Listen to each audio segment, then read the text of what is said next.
Muito bem, agora estamos no nosso segundo tempo e continue a leitura, por favor. Então estamos agora a partir do versículo 11. Em verdade vos digo que, entre os nascidos de mulher, não surgiu nenhum maior do que João, o Batista. E, no entanto, o menor no reino dos céus é maior do que ele. Isto é uma frase, é um lógion atribuído a Jesus que é dificultoso. De um lado, você vê, o telespectador vê, que a figura de João é sobreestimada. Dentre os nascidos de mulher, não nasceu maior. Porém, o menor, que significa isto, o menor no reino dos céus é maior do que ele. Não se trata, evidentemente, de uma qualidade gradativa, ou seja, não se trata de saber se no reino dos céus existe alguém que seja moralmente e asceticamente mais elevado que João Batista. Não se trata de graduação moral. Aqui se trata de afirmar que, apesar de tudo, João ainda pertence ao Antigo Testamento. Está no limiar, mas não ultrapassou o limiar. É apenas isso, mas é tudo isso. Não é? João é a última voz profética do Antigo Testamento. Desde os dias de João Batista até agora, o reino dos céus sofre violência. E violentos se apoderam dele. Este é um outro versículo difícil, que normalmente é mal explicado, sabe? Quem são os violentos que se apoderam ou se apossam do reino de Deus? Normalmente se diz aqueles que fazem um esforço para entrar. Mas é o contrário. É o contrário. Desde os dias de João, o reino dos céus é objeto de contenda. Desde os dias de João até hoje, o reino dos céus sofre um sem número de violências das partes de todos os opositores. E esses violentos tentam se apoderar dele. Este é o sentido do texto.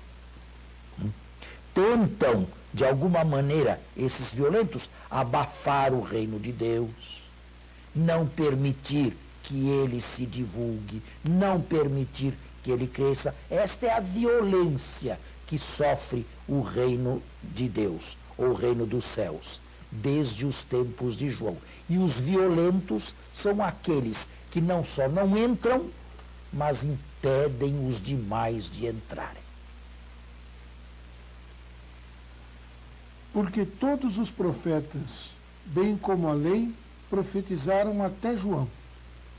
E se quiserdes dar crédito, ele é o Elias que devia vir. E esta é a teologia de Mateus. João, sempre no limiar do Antigo Testamento com o Novo, mas sem ultrapassá-lo, é o Elias que popularmente se esperava.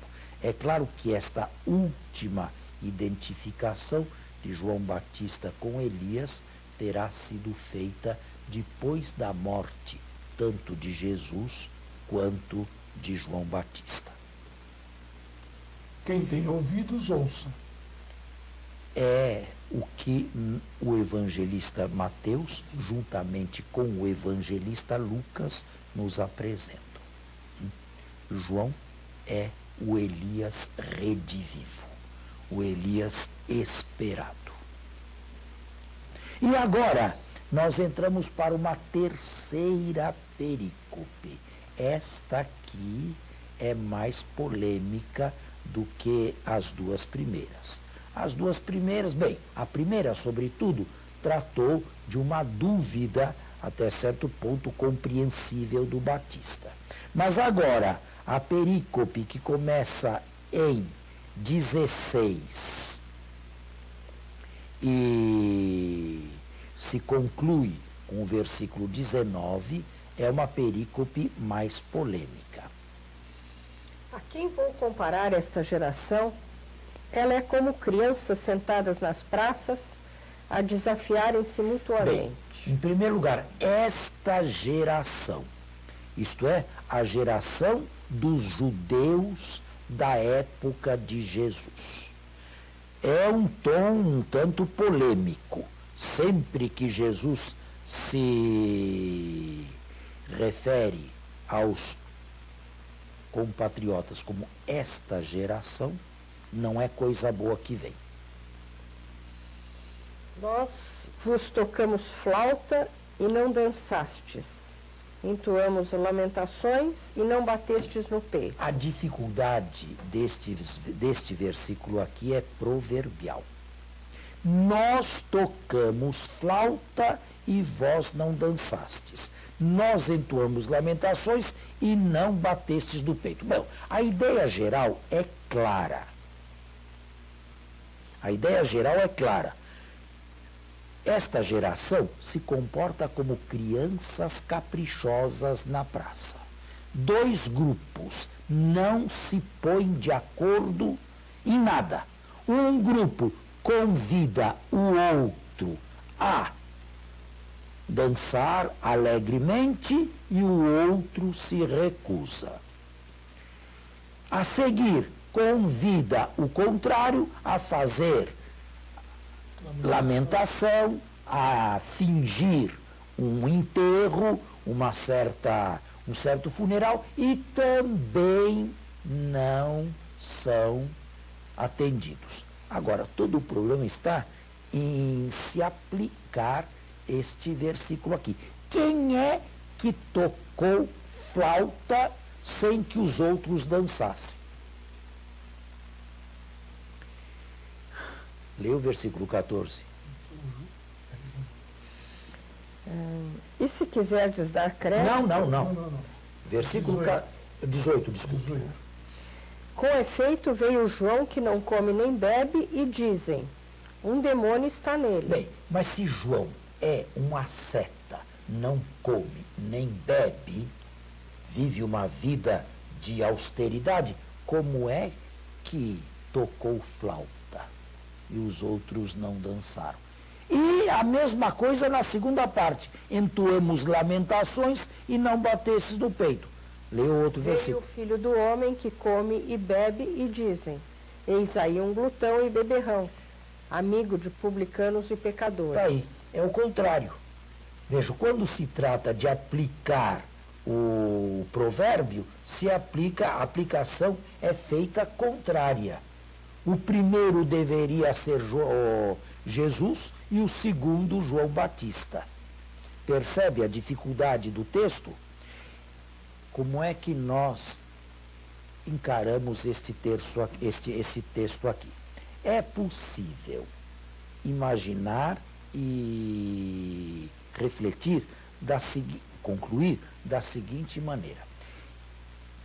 O grupo que toca flauta e o grupo que entoa lamentações é ora João, ora Jesus. Os dois estão em cada grupo. João e Jesus estão no primeiro grupo, João e Jesus estão no segundo grupo. E então, qual é o efeito do provérbio? É que nenhum nem outro agradam a esta geração.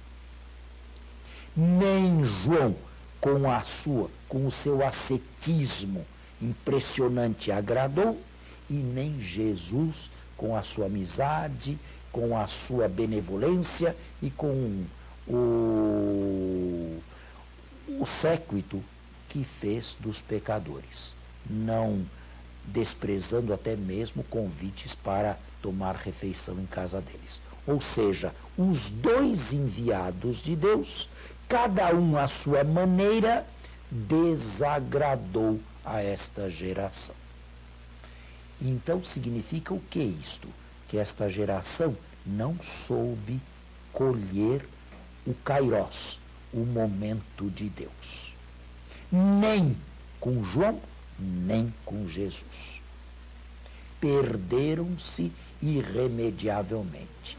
Não foram capazes de colher a mensagem de Deus que trazia João e que trazia Jesus. Está claro? Mas a sabedoria foi justificada pelas suas obras. E este é o versículo conclusivo. Apesar disso, aqueles que creram em Jesus percebem que nele está a sabedoria.